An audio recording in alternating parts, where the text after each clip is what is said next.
ব্যবস্থা বাতিল করে দেশে শেখ হাসিনার ফ্যাসিবাদী শাসনকে মদদ জুগিয়েছিলেন, যার খেসারত হিসেবে এ জাতিকে অনেক মূল্য দিতে হয়েছে। দেশে গুম খুনের রাজত্ব কায়েম হয়েছিল খায়রুল হকের অবসরে গিয়ে রায় লিখে দিয়ে শেখ হাসিনাকে খুশি করতে। হাসিনা জনরোষের মুখে পালিয়ে গেলেও শেখ হাসিনার তাবেদার বিচারপতি খায়রুল হক এখন কারাগারে দিনাতিপাত করছেন।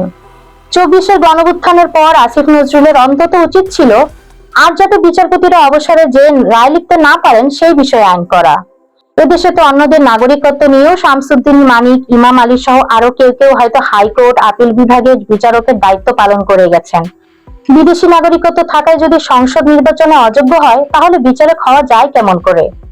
শেখ হাসিনার আমলে নিজ পরিবারের লোকজনের বিদেশি নাগরিকত্ব থাকার কারণে তারা নাগরিকত্ব আইনটি পর্যন্ত পরিবর্তন করেছিল নিজেদের সুবিধার জন্য। আসিফ নজরুল অবশ্য আইন বিষয়ে সংস্কার প্রশ্নে মানুষের প্রত্যাশার 10 নম্বরের মধ্যে 4 নম্বর আশা করেছেন। এটা কিন্তু মোটামুটি 5 নম্বরই বলা চলে। তার কাছে মানুষের প্রত্যাশা আরো অনেক বেশি ছিল বৈকি।